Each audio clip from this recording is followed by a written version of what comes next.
पिछले 30 वर्ष में बिहार में जितने लोग सांसद विधायक बने हैं वो किसी भी दल से बने हो, सिर्फ 1250 परिवार के लोग ही, ये रिवीलिंग डेटा है, सिर्फ 1250 परिवार के लोग ही बिहार में सांसद विधायक पिछले 30 वर्ष में बने।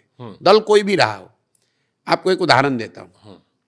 यहां पर अभी डिप्टी सीएम है सम्राट चौधरी जी, वो भाजपा के नेता हैं। सम्राट चौधरी जी कौन है? इनके पिताजी हैं शकुनी चौधरी।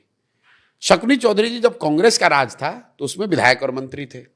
जब लालू जी का राज आया तो शकुनी चौधरी जी उसमें भी विधायक मंत्री बने। जब नीतीश जी का राज आया तो उसमें भी विधायक मंत्री शकुनी चौधरी बने। जब मांझी जी बने तो उसमें भी शकुनी चौधरी विधायक मंत्री थे।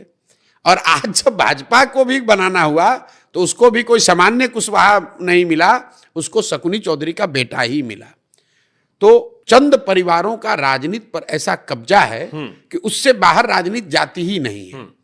आपको लगता है कि हम कांग्रेस को हटाकर लालू को लाए, लालू को हटाकर नीतीश को लाए, लेकिन उनके मंत्रिमंडल में, उनके सरकार में, उनके विधायक दल में वही लोग हैं जो पिछले थे या उनके चट्टे बट्टे ही हैं, उनके परिवार वाले हैं। तो जनसुराज ने यह कहा कि नहीं, कम से कम 2/3 लोग ऐसे लोग चुनाव लड़ेंगे। 243 में 2/3 लोग ऐसे चुनाव लड़ेंगे जो जीवन में पहले कभी चुनाव नहीं लड़े हों, जो ज्यादातर लोग राजनीतिक पृष्ठभूमि के भी नहीं होंगे। अब आप ये कहेंगे 100% क्यों नहीं?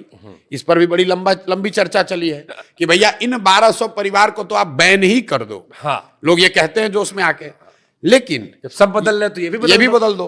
लेकिन बहुत चर्चा के बाद लोगों ने कहा कि नहीं, इसको अगर संविधान में हम लोग लिख देंगे तो उन 1250 परिवारों के साथ ये गलती हो जाएगी, नाइंसाफी हो जाएगी। उसमें संभव है कि बहुत कुछ अच्छे लोग भी हों, ठीक बात। तो लेकिन 2/3 सीट अब निश्चित तौर पर उन लोगों को मिलेगा जो राजनीतिक तौर पर पहले चुनाव नहीं लड़ते रहे, नए चेहरे आपको देखने को मिलेंगे।